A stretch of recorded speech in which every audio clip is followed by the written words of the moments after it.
तर भारतात तुर्कस्तानी एअरलाइन्सवरही गंडांतर येण्याची आता शक्यता आहे। तुर्कस्तान एअरलाइन्सच्या भारतातील भागीदारी करारांचंही पुनरावलोकन होणार आहे। विमानतळावर ग्राउंड सपोर्ट देणाऱ्या कंपनीसोबतचे करार देखील आता रद्द झालेत। तुर्कस्तानने पाकिस्तानला मदत केल्यानं तीव्र नाराजी व्यक्त होते।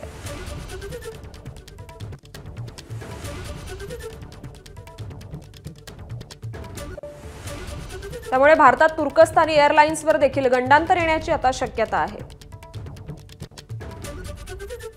दरम्यान नागरी विमान वाहतूक सुरक्षा ब्युरोने तुर्कीची सेलेबी एअरपोर्ट सर्व्हिसेस इंडिया या कंपनीची सुरक्षा मंजुरी रद्द केली आहे।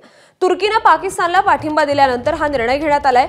यावर केंद्रीय नागरी विमान वाहतूक राज्यमंत्री मुरलीधर मोहोळ यांची प्रतिक्रिया समोर आली आहे। तुर्कीने उघडपणे पाकिस्तानला पाठिंबा दिला। सुरक्षेच्या कारणास्तव सेलेबीवर देशात बंदी घालण्यात आली आहे, असं मुरलीधर मोहोळ म्हणाले। बिकासच्या माध्यमातून म्हणजे सिव्हिल एव्हिएशन मिनिस्ट्रीच्या बिकास जी आमची आहे, ब्युरो ऑफ सिव्हिल एव्हिएशन सिक्युरिटीच्या माध्यमातून या कंपनीचं काम आज त्याचा परवाना रद्द केला गेला आणि मला असं वाटतं की योग्य भूमिका आम्ही घेतली आहे।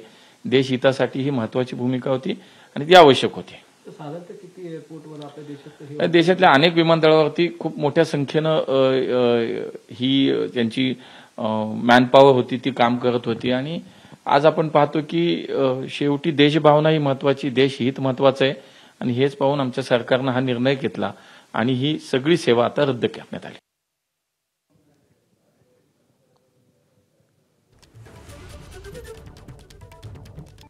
तर सेलेबी एअरपोर्ट या एअरलाइन्सची सुरक्षा आता भारताकडून रद्द करण्यात आली आहे। या संदर्भात अधिक माहिती देत आहेत आपले प्रतिनिधी सोमेश कोलगे।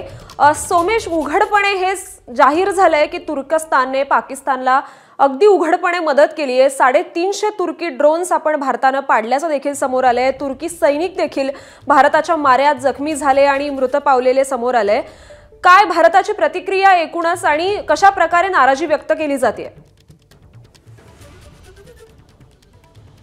भारताच्या माध्यमातून सध्या सर्वत्रच तुर्कस्तानच्या विरोधामध्ये नाराजी पाहायला मिळते आणि ती भारतीय व्यापाऱ्यांमध्ये आहे आणि तशाच प्रकारे आपण जर पाहिलं तर भारतीय विमानतळांवर ग्राउंड फोर्स सपोर्ट पुरवणारी सेलेबी ही एक मोठी कंपनी होती। जवळपास त्यांचा 25% कामकाजाचा वाटा हा भारतातील विमानतळांवरचा होता।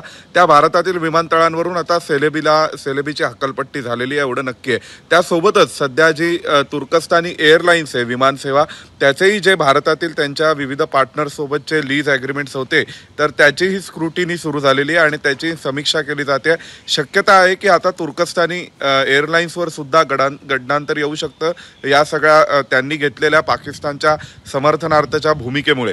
त्यामुळे आता तुर्कस्तानी एअरलाइन्सलाही मोठ्या प्रमाणावर फटका बसू शकतो भारतातील जर त्यांचे ऑपरेशन्स बंद झाले तर।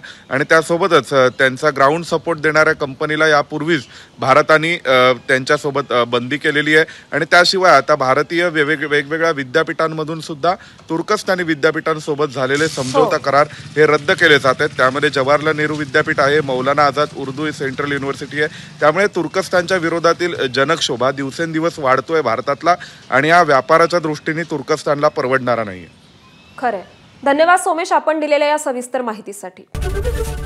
एबीपी माझा, उघडा डोळे बघा नीट।